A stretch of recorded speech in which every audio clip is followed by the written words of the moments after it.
Olá, meus irmãos e irmãs de Ideal Espírita, vocês que nos acompanham aqui na Web Rádio Cristo Consolador de São Paulo, muito obrigado mesmo pela sua companhia. A nossa página Estação da Luz Espírita não tem fins lucrativos. O objetivo é a divulgação da doutrina espírita e é por isso que reunimos aqui esse acervo de matérias espíritas, os livros da codificação, obras suplementares, entrevistas, palestras e outros trabalhos. Tudo isso exibidos nos programas das Web Rádio Estação da Luz de Natal e Cristo Consolador de São Paulo, para atender suas necessidades de estudo, pesquisa e lazer. Tudo isso sem fim lucrativo, como já dissemos. Agora, nos acompanhe aqui nesse programa a seguir. Muito obrigado mesmo pela sua companhia.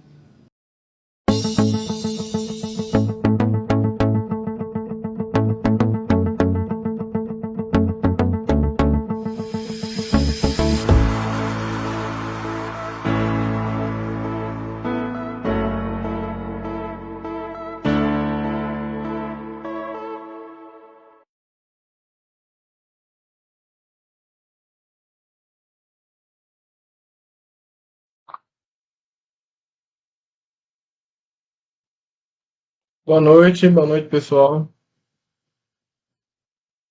Mais um bom domingo a todos. Deixa eu ver aqui o pessoal que já chegou. Liana Silveira, boa noite. Boa noite, Liana. Maria Cláudia Soares, boa noite, Serafim. Boa noite a todos. Um bom estudo para nós. Obrigado, Maria Cláudia. Tiago Dias, boa noite a todos. Boa noite, irmão. Bom, vamos lá. Vou fazer a nossa prece inicial. E aí eu vou apresentar para vocês a nossa apresentação. Estão me ouvindo bem aí?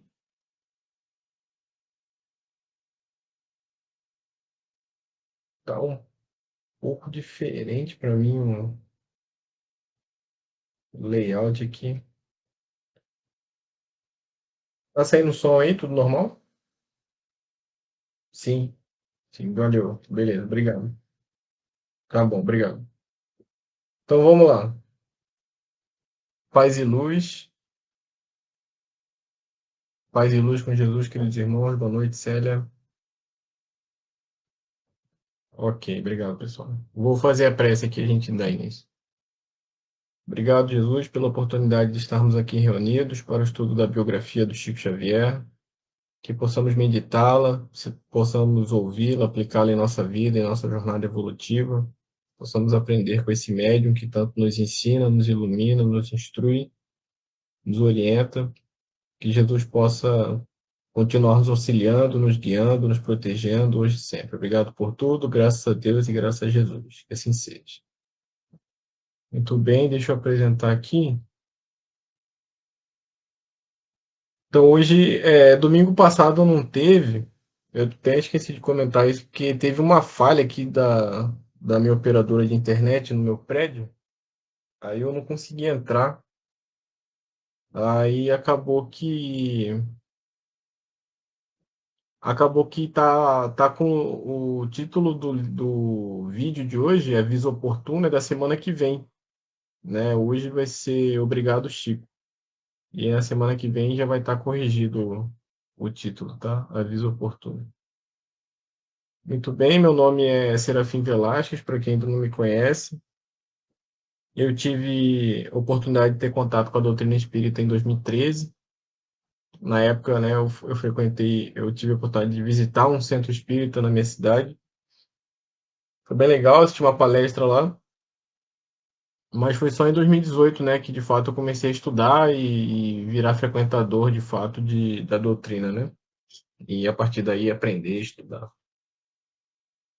Então eu fiz um sumário com a introdução do livro, do Livro dos Casos, do Ramiro Gama. Depois nós vamos pro livro, de fato, e fechamos com a bibliografia, que eu usei 3 livros, né? Estou usando 3 livros agora. Estou usando o Livro dos Casos, estou usando o Jesus no Lar e usando Boa Nova. Ah, deixa eu trazer para cá. Tudo bem. Então, como a gente sabe, esse livro foi escrito pelo Ramiro. Ele conta casos, né, da vida do Chico, muitos deles relatados pelo próprio Chico para o Ramiro. E o Ramiro anotou esses casos, né, e com essa coletânea ele escreveu o livro Lindos Casos.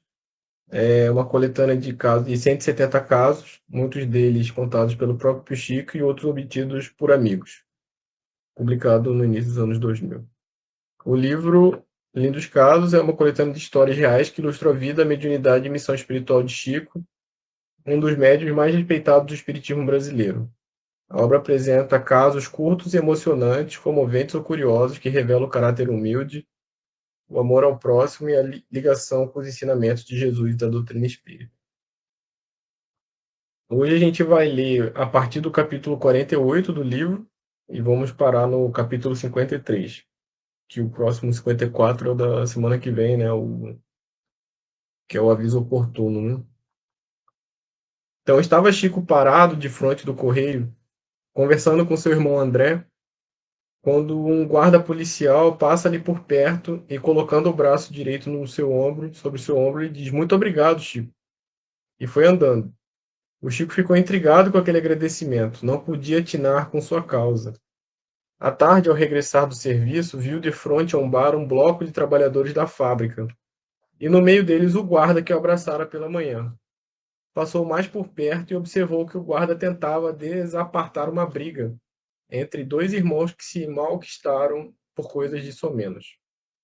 O guarda, vendo inúteis seus esforços, e porque a discussão já se generalizava envolvendo todo o bloco, tirou da cinta o revólver e ia usá-lo para impor a sua autoridade. O Chico, mais que depressa, chegou-lhe perto e pediu-lhe: "Calma, meu irmão." O guarda voltou-se contrariado, mas reconhecendo o Chico, como que envergonhado do seu ato, exclamou: "Muito obrigado, Chico." Controlou-se, usou da palavra, aconselhou e o bloco foi desfeito com o arrefecimento dos ânimos. À noite, indo Chico para o Luiz Gonzaga, encontrou-se com o guarda. Chico ia procurá-lo e agradecer-lhe muito de coração o bem que você me fez por 2 vezes. Por 2 vezes, como? Anteontem sonhei com você, que me dizia: "Cuidado, não saia de casa carregando arma à cintura, como sempre o faz. Evite isso por uns dias." Por isto é que ele disse hoje pela manhã: "Obrigado, Chico." Referia-me ao sonho, ao seu aviso, mas esqueci-me de atendê-lo, pois saí armado. Se não fosse o concurso de nossos amigos espirituais na hora justa, teria feito hoje uma grande asneira. Poderia ter matado alguém. Mas a lição ficou, Chico. Muito obrigado. Deus nos ajude sempre. Né? Chegou mais gente aqui. Boa noite, Aninha, né? Seara Espírita e Ana Matheus. A gente percebe, né, a importância desse aviso que o Chico. Esse caso específico é muito interessante, né? Que tem bastante reflexão. Primeiro que o guarda sonhou com o Chico. Então, muitas vezes, nós somos alertados em sonhos, né? E na maioria das vezes nós ignoramos os sonhos, né? Exatamente como o guarda fez, né? O guarda ignorou o sonho, mas ali, por sorte, né? O Chico estava ali, Pedro Leopoldo é uma cidade bem pequena. O Chico estava passando ali pela estação de trabalho ali do guarda e pôde, né? Pedir para ele parar um pouco, né? Refletir sobre o que ele estava fazendo e o que ele poderia vir a fazer, né?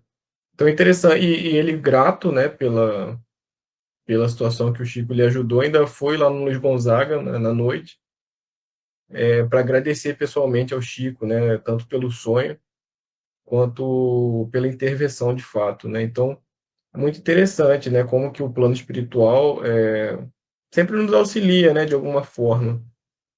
Claro que nem sempre nós teremos um Chico Xavier para nos orientar, mas nós teremos apoio, né? Nós não somos desamparados, né? Nós não somos filhos desamparados, né? Nosso Pai sempre nos auxilia, nos instrui, nos envia, né? Irmãos mais velhos para nos auxiliar. Então, essa é a primeira leitura de hoje. Vamos para a segunda agora, né?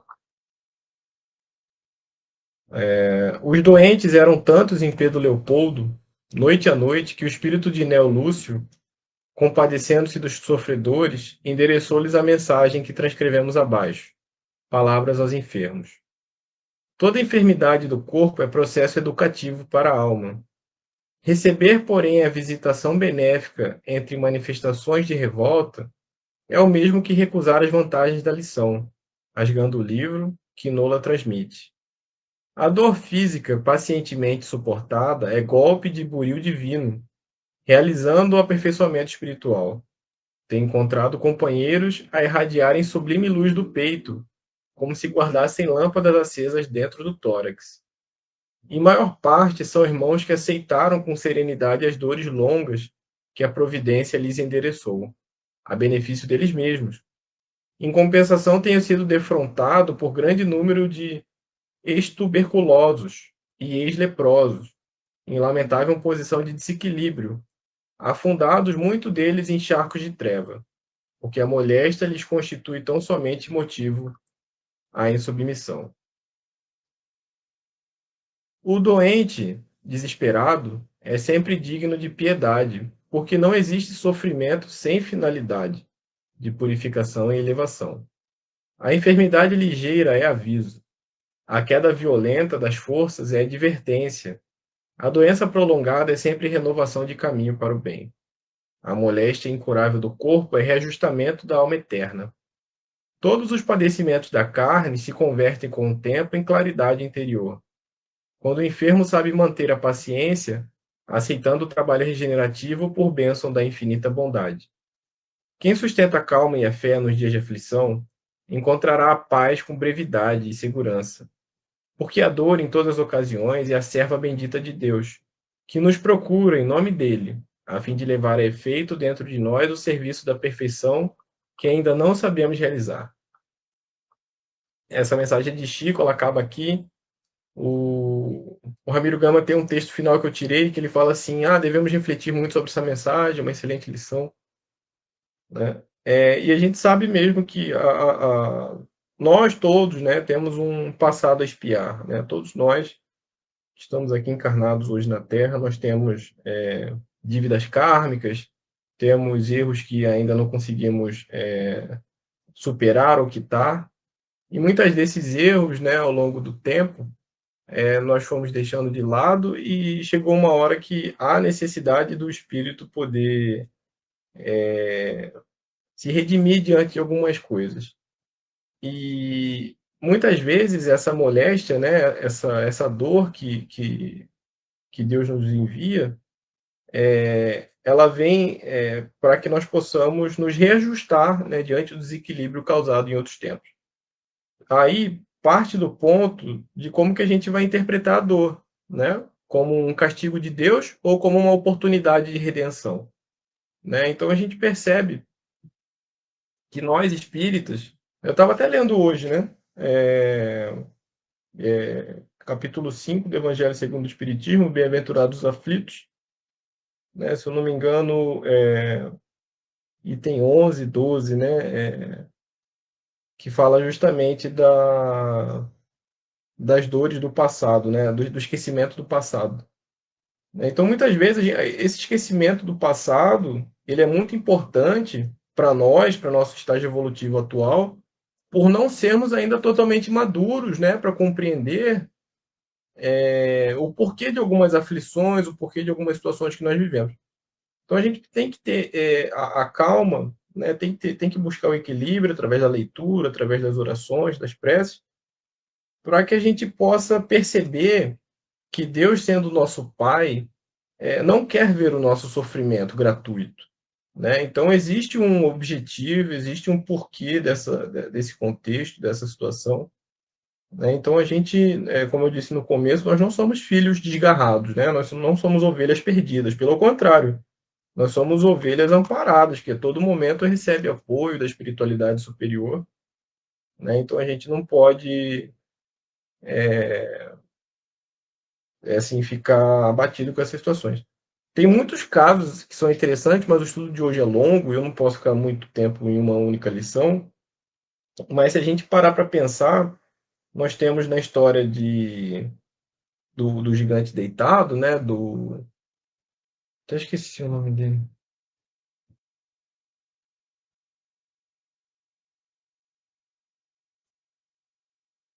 Jerônimo Mendonça, né? Um excelente palestrante que vivia acamado. Nós temos nele uma excelente lição, né, para nossa jornada evolutiva, né, principalmente nós que lidamos com algum tipo de dor, e como que esse espírito, né, mesmo endividado, mesmo com bastante situações difíceis, buscou contribuir, né, buscou somar com o trabalho espírita, né, no que ele podia fazer, e não deixou a moléstia do corpo dele impedir ele de fazer alguma coisa, né? Então, Jerônimo Mendonça é um grande exemplo para nós espíritos, para todos os outros, né? Mas para nós espíritas em especial por ele ter sido um palestrante espírita renomado, né? Famoso. Jerônimo Mendonça, isso aí. Obrigado, Thiago. Joguei no Google aqui rapidinho. Fugiu o nome dele. Deixa eu ir para a próxima lição aqui. O Chico é muito estimado, o grande gigante deitado. É isso aí, Célia. Eu gosto. Eu já ouvi algumas palestras dele no YouTube, né? A gente tem lá. É legal. É, Vamos continuar aqui. O Chico é muito estimado por todos em Pedro Leopoldo. Todos lhe querem bem, homens, mulheres e crianças. Um grupo de senhoras comentava a solteirice do Chico quando ele passava. E uma delas, falávamos coisas boas de você, Chico. Que você deveria casar-se, ter uma companheira, um lar seu, viver assim diretamente para alguém. Agradeço-lhe muito, mas minhas irmãs, cada um tem a missão que pediu. Abraçou satisfeito e partiu. E foi pensando no que lhe disseram as caras irmãs. À noite, a sós no seu quarto, veio-lhe a lembrança de novo daquele assunto de casamento. Entrando em colóquio com a sua consciência, entendeu que era de fato muito infeliz.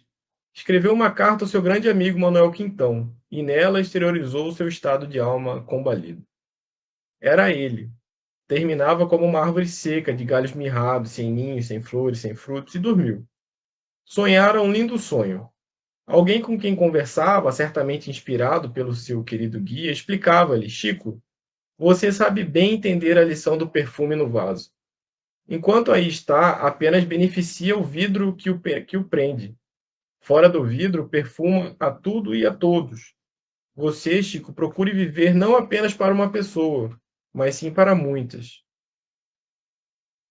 E na tarefa com Jesus, você se pertencerá, porque estará no serviço dele. Lembre-se de que o perfume do Evangelho pertence a todos. E Chico acordou mais alegre, ficou satisfeito com a sua tarefa. Apenas não pôde acreditar que seja perfume. Mas sua irmã Geralda, a quem conhecêramos em Belo Horizonte, justificando os elogios que lhe fazíamos do irmão, disse-nos: Não, ele não é nosso irmão apenas. Foi, tem sido e é a nossa mãe. Então, o Chico, a gente percebe, né, que esses grandes emissários, né, como Chico, como Paulo de Tarso, muitos outros, né, aqui no Rio de Janeiro, né, nós tivemos o fundador da Casa Espírita Leon Denis, né, o Altivo. São figuras, né, que não... Irmã Dulce, irmã Teresa, todos elas não tiveram casamento, todos eles não tiveram casamento, né, justamente porque se dedicaram à humanidade, né, como um todo, né, e esse trabalho, essa jornada, né, de elevação moral e espiritual da humanidade, ela requer que esses grandes espíritos foquem, né, nessa vida, nesse trabalho que eles vieram desempenhar, e acaba que o trabalho de casamento, do lar, que é um trabalho que nos exige muito, né, em várias ocasiões, para eles, nessa encarnação, seja difícil, né, seja praticamente inviável. Né? Então, claro que o comentário das irmãs ali não foi maldoso, né? Eu creio que não, mas fez com que o Chico refletisse, né? Pensasse, né, sobre o caminho que ele estava tomando, que ele estava decidindo. E mais para frente, né, o Ramiro, quando conversa com a irmã do Chico, a Geralda, ela fala para ele que ele desde muito cedo assumiu ali uma posição de chefia na família dele, né? Posteriormente chefia ali no Centro Espírita, no Luiz Gonzaga, né? Depois uma certa chefia no movimento espírita brasileiro, né? Então, tudo isso exigiu muito do Chico, né? Então, ele acabou tendo que abrir mão dessa vida pessoal dele, né? E é difícil, né? Mas é um grande emissário, né? Que tinha uma grande missão e abraçou a humanidade, né? Como um todo, né? Não ficando restrito apenas ao meio familiar, aos filhos, né? Então, muito bem, vamos para a próxima lição. O Chico recebera um convite reiterado para assistir a uma solenidade que um centro espírita de determinado lugar, um pouco distante de Belo Horizonte, realizaria. A carta convite, assinada pelos diretores do centro, contendo encômios à pessoa do médium, dizia que sua presença era indispensável. O Chico pensou muito naquele adjetivo, sentiu a preocupação dos irmãos distantes, ansiosos pela sua presença. Certamente iria realizar uma grande missão. E não relutou mais. Junto ao seu bondoso chefe, justificou sua ausência por 2 dias, comprou passagem na Central do Brasil e partiu. No meio da viagem, quando já sonhava com a chegada, antes sentindo a alegria dos irmãos, Emmanuel lhe aparece e diz: Então você se julga indispensável, e por isto rompeu todos os obstáculos e viaja assim como quem por isto mesmo vai realizar uma importante tarefa. Já refletiu, Chico, que o serviço do ganha-pão é indispensável a você? Pense bem. Chico pensou, e na próxima estação desceu do trem e tomou outro de volta. A lição foi compreendida. Seus irmãos de mais longe, com seu não comparecimento, compreenderam-na também. Alguém aconselhou ao Chico.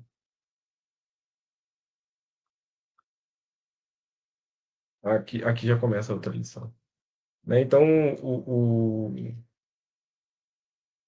a gente percebe, né, o quanto o Emmanuel auxiliava o Chico nas decisões que ele tomava, né, e para o emissário do escalão do Chico realmente era necessário um espírito ali como o Emmanuel para muitas vezes lhe chamar a atenção em determinados pontos, né? Pelo menos a gente vem notando isso ao longo da leitura do livro, né? Sempre que o Chico deixa passar alguma coisa, o Emmanuel vem, aparece para ele, eu falo para ele, ó, oh, presta atenção nisso, né? Então o Chico já acostumado, né, com os avisos do Emmanuel, para prestar atenção no que o Emmanuel quis dizer, reflete, né? E muitas vezes muda a decisão que ele ia tomar, né? Talvez, né, se ausentar por 2 dias seria uma coisa, poderia acarretar algum problema para o Chico, né, no futuro, a gente não sabe, né? Então Emmanuel sugeriu para ele refletir bem sobre essa ausência dele, né? Agora vamos para a próxima lição. Alguém aconselhou ao Chico sair por uns tempos de Pedro Leopoldo para descansar, arejar as ideias e gozar um pouco a vida. Esta foi a sua resposta, que vale também por uma lição. Não posso sair daqui. Neste abençoado lugar vivi como um burro bem vigiado, e por isso meus coices são bem controlados. Mas se sair, vou dar coices à torta e à direito. Não. Deixe o burro preso e feliz aonde está.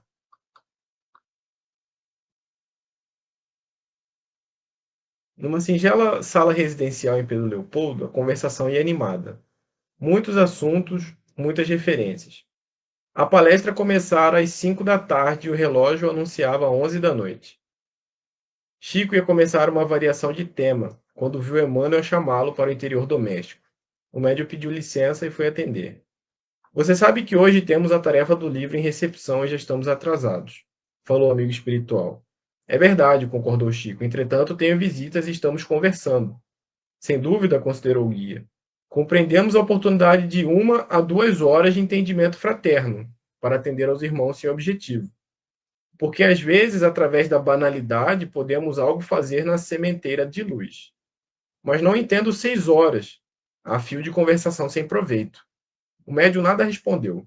Indeciso, deixara correr os minutos, quando Emmanuel lhe disse: Bem, eu não disponho de mais tempo, você decide. Converse ou trabalhe. Chico não mais vacilou. Deixou a palestração, que prosseguia, cada vez mais acesa na sala, e confiou-se à tarefa que o aguardava com a assistência generosa do benfeitor espiritual. Né? Então, assim, a importância, né, que nós temos de respeitar, né, os compromissos e os horários, né, vinculados aos nossos trabalhos em centro espírita, na casa espírita. né? O Chico recebeu uma visita, né, no dia de trabalho. Vamos ver, tem um comentário aqui. Emmanuel sempre alerta o Chico, não lhe dá moleza. É verdade, Maria. A gente percebe isso no livro, né? Várias vezes o Chico deixa passar alguma coisa, inclusive dessa vez mesmo, né? Voltando aqui pro capítulo, nesse último capítulo do Fim dos Casos, o Chico tinha recebido uma visita, né? 5 horas da tarde, né? E já era altas horas da noite, né? Quando Emmanuel falou, "Olha, nós precisamos trabalhar, né? Nós temos trabalho a fazer. Eu não tenho tempo livre, né? Para ficar aguardando o seu término aí de conversa, né? Se 1, 2 horas, tudo bem, mas 6 horas, né? Já extrapolou, né? Então o Chico ouve o conselho do Emmanuel, né? Deixa o pessoal ali conversando e vai ali provavelmente psicografar, né? Provavelmente fazer algum livro. Então, a importância, né? E os sacrifícios pessoais, né? Que o Chico teve que fazer, né? A gente já viu alguns, né? Não pôde ter casamento, né? Muitas vezes ia sair com os amigos, tinha que trabalhar, né? Então a conversa ali não poderia durar muito tempo, né? Os sacrifícios que envolvem, né? Um médium, um trabalhador do escalão do Chico, né? Que se sacrifica, né? Em prol de outras gerações, né? Porque os livros do Chico aí vão ficar gerações, né? Gerações vão ainda estudar os livros do Chico, ainda não foram totalmente explorados em sua maior, assim, no seu conteúdo inteiro, né? Os livros do Chico têm uma infinidade de conteúdos, desde medicina, né? Desde da parte do corpo, da parte do perispírito, né? Da parte relacionadas às histórias, né? À época de Jesus que não nos foram contadas, né? Que muitas vezes são nos reveladas através da mediunidade de Chico, né? Inclusive hoje nós temos uma, né? Então assim são vários e vários setores que a mediunidade do Chico abrange, né? Então, isso com certeza exigiu dele ali uma disciplina violenta, né? E autossacrifício, né? De ter que se sacrificar ali pelo trabalho, pela obra. Então, como a gente sempre faz, agora eu vou ler 2 capítulos de Luz no Lar e vou ler um capítulo do Boa Nova, para que a gente não interrompa o capítulo da próxima semana, né? Senão a gente acaba pegando o capítulo da próxima semana. Chico realmente é muito especial, muita dedicação e sacrifício durante toda a vida, um espírito com muita luz. É verdade, até hoje, né? Até hoje, com certeza, o Chico aí tá. Tem livros deles que encontram, né, os escritos e não foi publicado na época e publicam, né? Tem uma, tem uma editora que sempre publica algumas coisas novas do Chico. É muito interessante. É claro que assim, o maior trabalho do Chico já está publicado, né? A grande parte do trabalho do Chico já está ao nosso alcance. Né? Aí por exemplo, não consegui ler ainda a série André Luiz, né? Eu tenho essa defasagem, eu preciso parar para ler. Aí tem muita coisa também que eu quero ler que eu ainda não li. Né? Ivone também gostaria de ler um pouco mais. Joana de Ângeles também gostaria de ler um pouco mais. Né? Então, vários livros aí. Mas do Chico em específico é mais o André Luiz mesmo, que eu li muito pouco, li 4 livros só. Então vamos lá, li 3 livros na verdade. É, Capítulo 20. Jesus no lar, por Neo Lúcio. A conversação em casa de Pedro versava nessa noite sobre a prática do bem, com a viva colaboração verbal de todos. Como expressar a compaixão sem dinheiro? Por que meios incentivar a beneficência sem recursos monetários? Com essas interrogativas, grandes nomes da fortuna material eram invocados, e a maioria inclinava-se a admitir que somente os poderosos da terra se encontravam à altura de estimular a piedade ativa, quando o mestre interferiu opinando bondoso. Né? Então a grande questão é: só dá para fazer caridade, né? Sendo milionário? Então Jesus ele interrompe a conversa entre os discípulos para contar uma situação. Um sincero devoto da lei foi exortado por determinações do céu ao exercício da beneficência. Entretanto, vivia em pobreza extrema e não podia de modo algum retirar a mínima parcela de seu salário para o socorro aos semelhantes. Em verdade, dava de si mesmo, quanto possível, em boas palavras e gestos pessoais de conforto e estímulo a quantos se achavam em sofrimento e dificuldade. Porém, magoava-lhe o coração a impossibilidade de distribuir agasalho e pão com os andrajosos e famintos à margem de sua estrada. Rodeado de filhinhos pequeninos, era escravo do lar que lhe absorvia o suor. Reconheceu, todavia, que se lhe era vedado o esforço na caridade pública, podia perfeitamente guerrear o mal, em todas as circunstâncias de sua marcha pela terra. Assim é que passou a extinguir, com incessante atenção, todos os pensamentos inferiores que lhe eram sugeridos. Quando em contato com pessoas interessadas na maledicência, retraía-se. Cortês. Em respondendo a alguma interpelação direta, recordava essa ou aquela pequena virtude da vítima ausente. Se alguém diante dele dava pasto à cólera difícil, à cólera fácil, considerava a ira como enfermidade digna de tratamento e recolhia-se à quietude.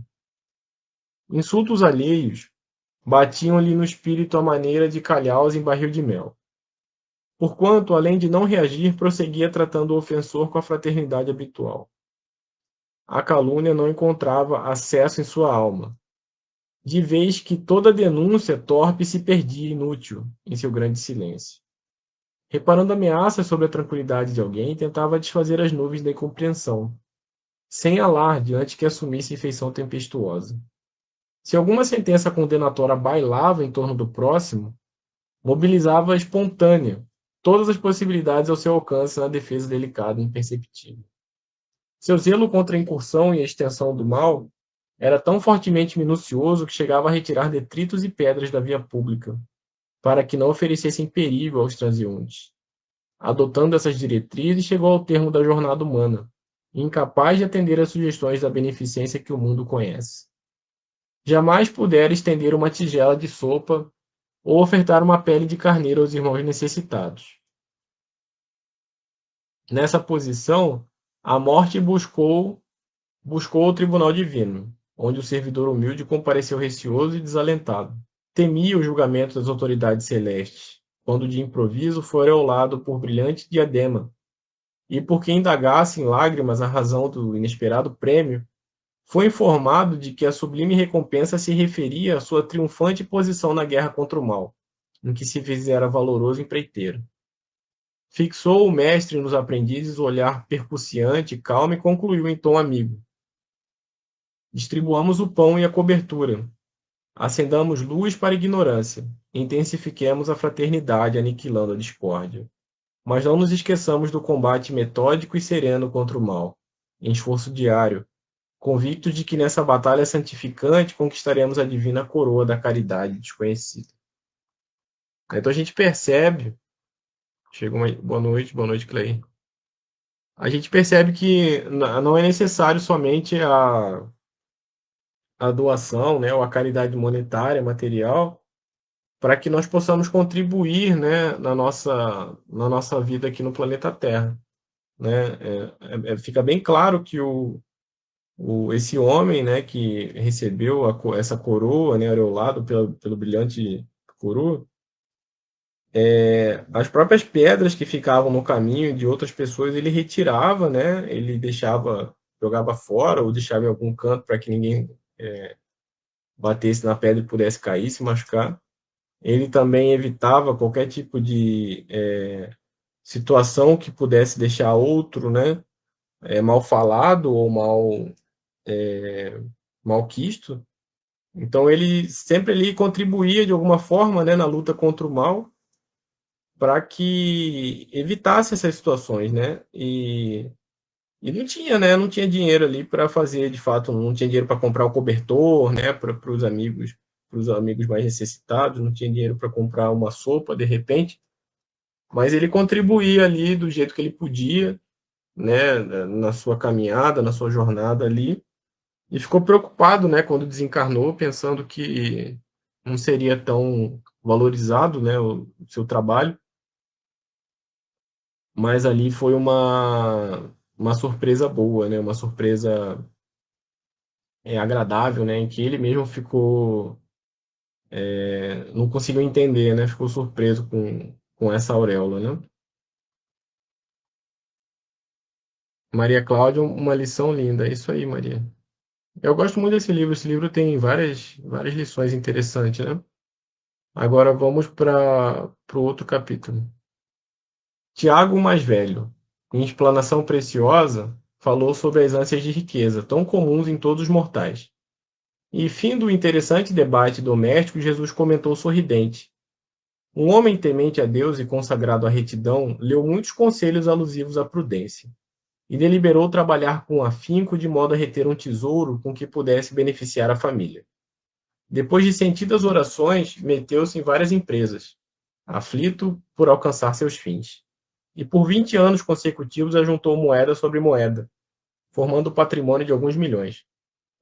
Quando parou de agir, a fim de apreciar a sua obra, reconheceu com desapontamento que todos os quadros da própria vida se haviam alterado, sem que ele mesmo percebesse.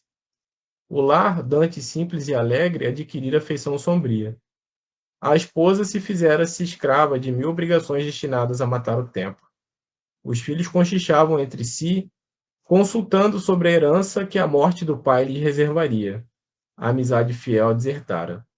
Os vizinhos, acreditando-o completamente feliz, cercaram-no de inveja e ironia. As autoridades da localidade em que vivia obrigavam-no a dobrar as atitudes de artifício, em desacordo com a sinceridade de seu coração. Os negociantes visitavam-no a cada instante, propondo-lhe transações criminosas ou descabidas. Servidores bajulavam-no com um declarado fingimento, quando ao lado de seus ouvidos, para lhe amaldiçoar o nome por trás de portas semicerradas. Em razão de tantos distúrbios, era compelido a transformar a residência em uma fortaleza, vigiando-se contra tudo e contra todos. Sobrava-lhe tempo agora para registrar as moléstias do corpo e raramente passava algum dia sem as irritações do estômago ou sem dores de cabeça. Em poucas semanas de meticulosa observação, concluiu que a fortuna trancafiada no cofre era motivo de desilusões e arrependimento sem termo. Em certa noite, porque não mais tolerasse as preocupações obcecantes do novo estado, orou em lágrimas, suplicando a inspiração do Senhor. Depois da comovente rogativa, eis que um anjo lhe aparece na tela, evanescente do sonho, e lhe diz, compadecido: toda a fortuna que corre à maneira das águas cristalinas da fonte é uma bênção viva. Mas toda riqueza em repouso inútil é poço venenoso de águas estagnadas. Porque existe um rio quando o simples copo d'água te sacia a sede, como te animaste a guardar ao redor de ti celeiros tão recheados, quando alguns grãos de trigo te bastam à refeição? Que motivos te induziram a amontoar centenas de peles em torno do lar, quando alguns fragmentos de lã te aquecem o corpo em trânsito para o sepulcro? Volta e converte a tua arca de moedas em cofre milagroso de salvação. Estende os júbilos do trabalho, cria escolas para a sementeira da luz espiritual e improvisa alegria a muitos.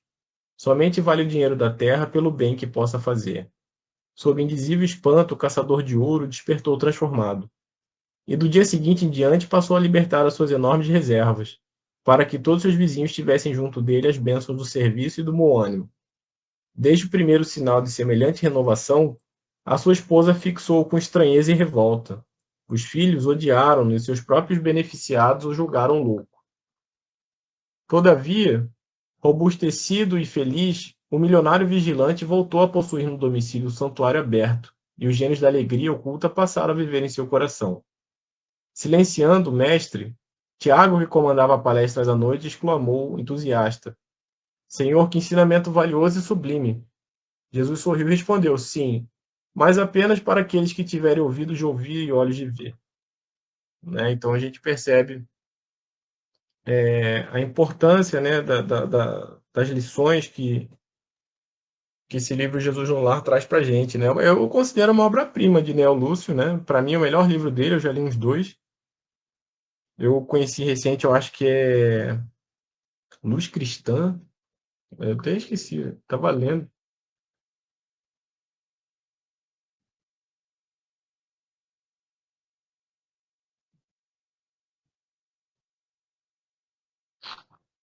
Deixa eu ver aqui.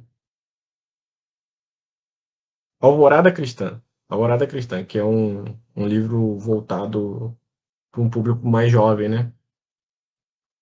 É muito legal também esse livro, Alvorada Cristã. Mas para mim, Jesus no Lar realmente de longe o livro mais interessante, né, do Neo Lúcio. Com lições muito profundas, né? Se você for ler ali com palavras muito simples, né? Não tem muitas parábolas e lições extremamente profundas, né? E por último a gente vai ler capítulo 14, do Humberto de Campos, no livro Boa Nova, que se refere Célia, lindo, maravilhoso, brother, que é um excelente livro mesmo, Célia.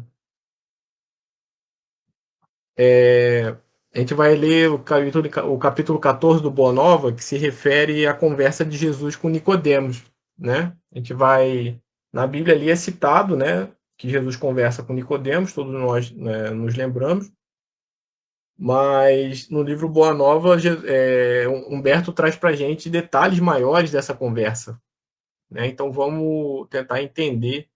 Inclusive o próprio Kardec, né, vai falar sobre essa conversa ali no Evangelho segundo o Espiritismo, quando vai nos explicar sobre a reencarnação, né, sobre a importância da reencarnação. Mas vamos ler um pouco aqui, lá com Humberto de Campos, né, sobre essa conversa de Jesus com Nicodemo. Então começa assim: em face dos novos ensinamentos de Jesus, todos os fariseus do templo se tomavam de inexcedível cuidados, pelo seu extremado apego aos textos antigos. O mestre, porém, nunca perdeu o ensejo de esclarecer as situações mais difíceis com a luz da verdade, que a sua palavra divina trazia ao pensamento do mundo. Grande número de doutores não conseguiu ocultar o seu descontentamento, porque, não obstante suas atividades derrotistas, continuavam as ações generosas de Jesus beneficiando os aflitos e os sofredores. Discutiam-se os novos princípios no grande templo de Jerusalém, nas suas praças públicas e nas sinagogas. Os mais humildes e pobres viam no Messias o emissário de Deus, cujas mãos repartiam em abundância os bens da paz e da consolação. As personalidades importantes temiam-no.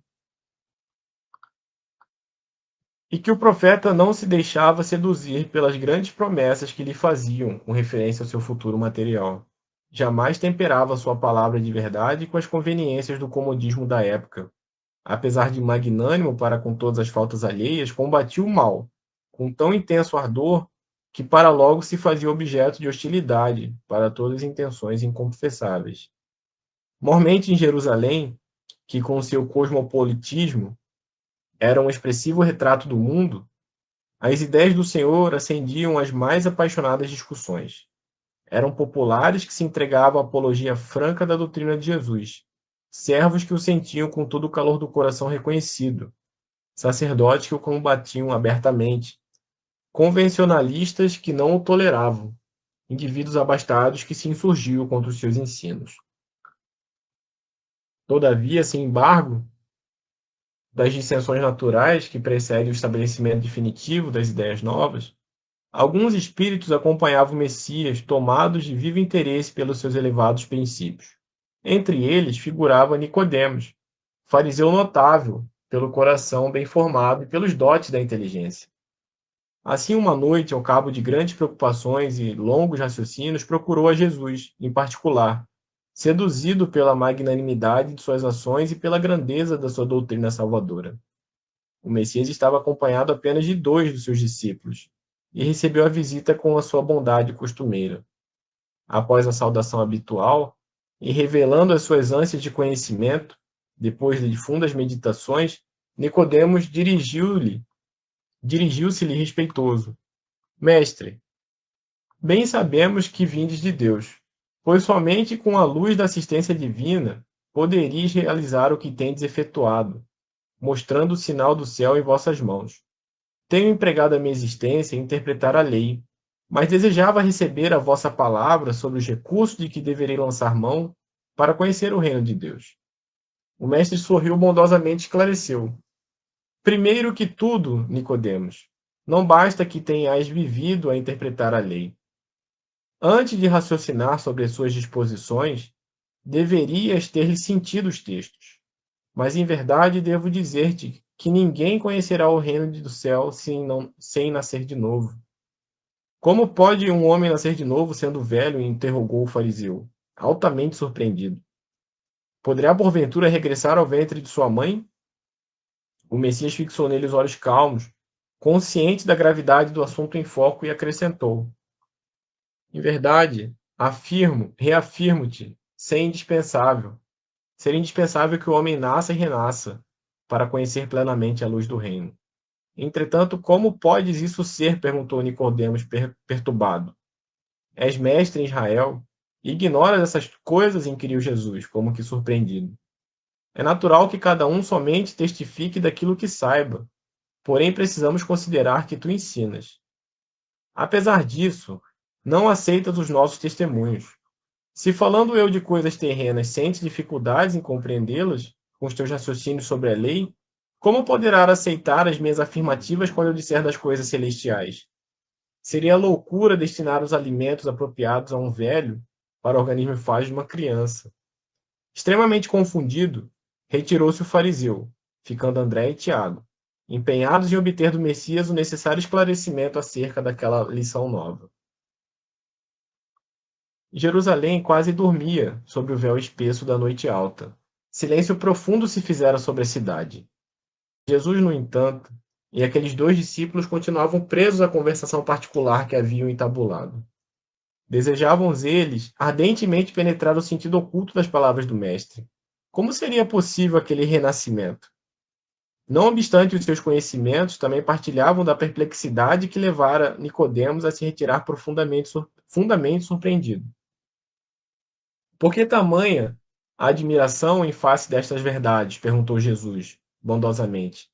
As árvores não renascem depois de podadas? Com respeito aos homens, o processo é diferente, mas o espírito de renovação é sempre o mesmo. O corpo é uma veste, o homem é seu dono.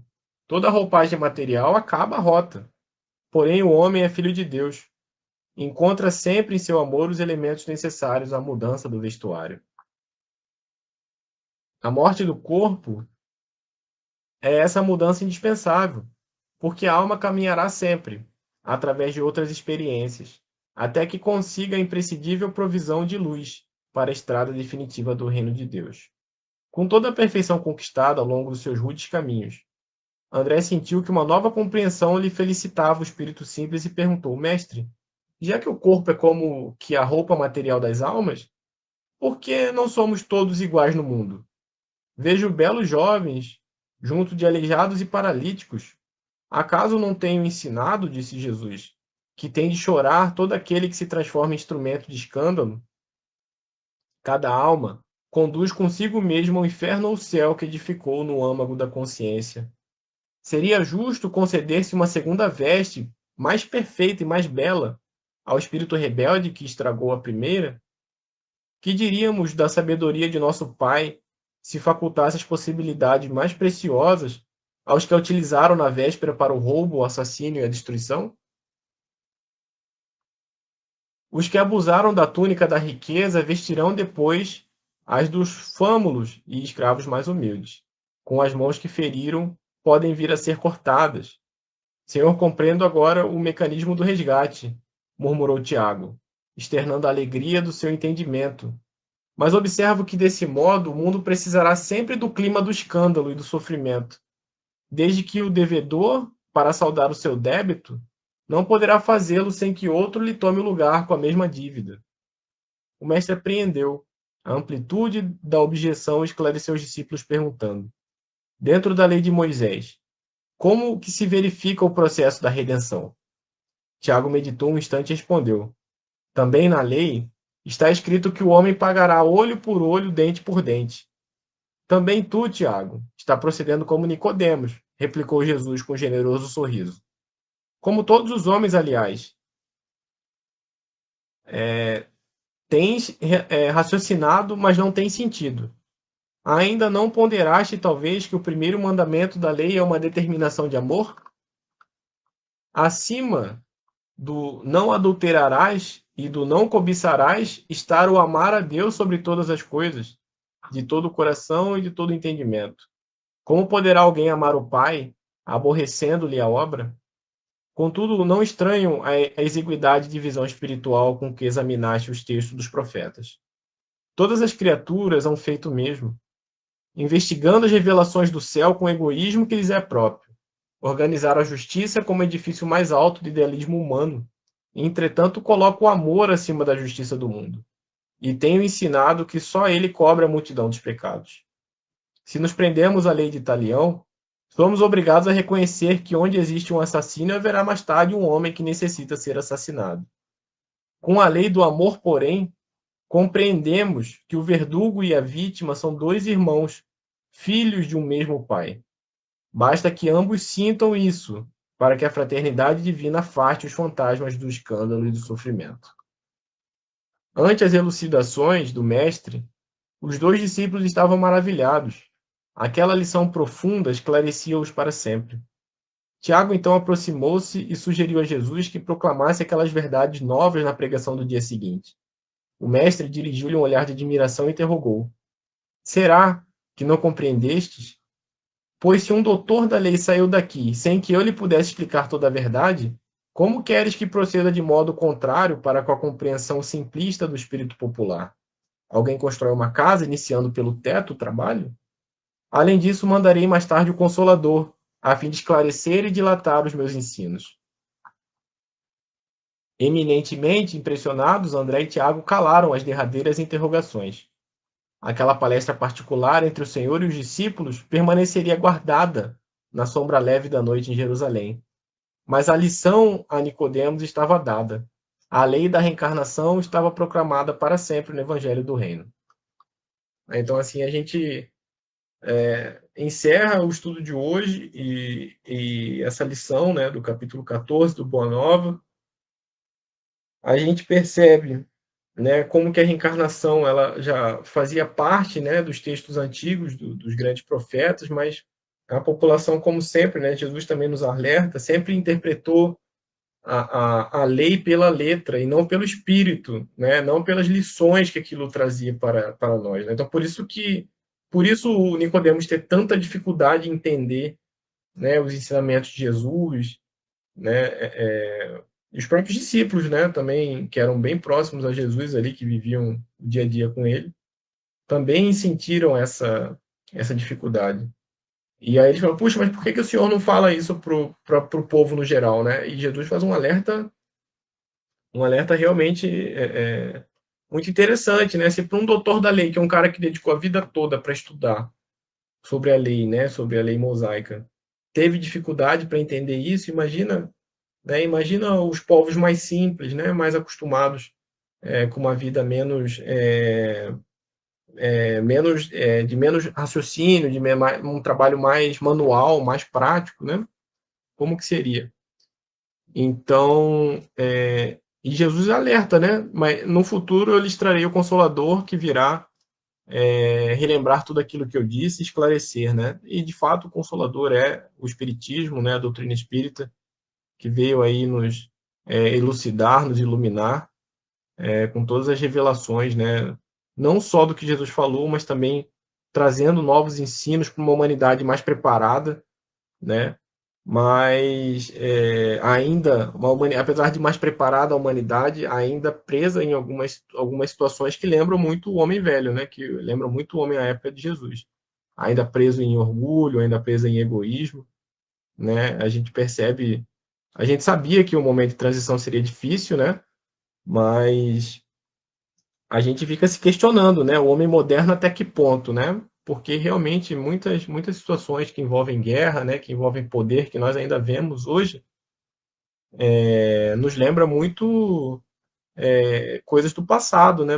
Situações de dominação, né? De poder mesmo. Então, a gente percebe que o Evangelho de Jesus e a doutrina espírita são eternas, né? São para o nosso espírito eterno.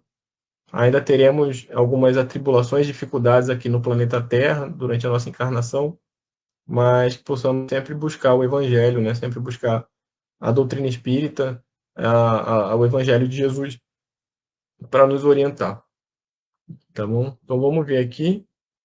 Célia falou que beleza de estudo, precisamos nos edificar em solo fértil. Isso mesmo, perfeito, Célia. A doutrina espírita está aí, depende de cada um de nós, perfeito. Agora é a nossa parte, né? A doutrina ela é muito completa, né? Falta a nossa parte que ninguém pode fazer por nós, né, Célia?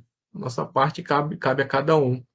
E por isso que é tão lenta a evolução, né? Por isso que a evolução ela é tão demorada, porque depende, né? Eu estava lendo um tempo atrás que a maior prova de humildade de Deus para conosco é o livre-arbítrio, né? Deus permite a gente decidir, né? Então essa é a maior prova de humildade dele, né? Excelente estudo, irmão. Obrigado, Thiago. Obrigado. Né? Então, graças a Deus deu tempo de terminar tudo. Né? Essa foi a bibliografia que eu usei para o estudo de hoje, né? Lindos Casos, Jesus no Lar e Boa Nova. Na semana que vem nós vamos ler o Aviso Oportuno, né? Eu vou ver se eu vou colocar os outros capítulos dos outros livros também. Vou passar a colocar. Obrigado, muito obrigado pela presença de todos. Obrigado por aqueles que estão ao vivo e aqueles que irão assistir o estudo depois. E a gente se vê no próximo domingo, tá? Uma excelente semana para todos, um excelente início de semana aí. Todos vocês possam ter um excelente final de domingo de descanso e amanhã o início de uma nova semana, tá bom? Obrigado, Célia. Tudo bom. Então, até semana que vem, pessoal. Tchau, tchau, boa noite. Ótimo estudo. Obrigado, Clay.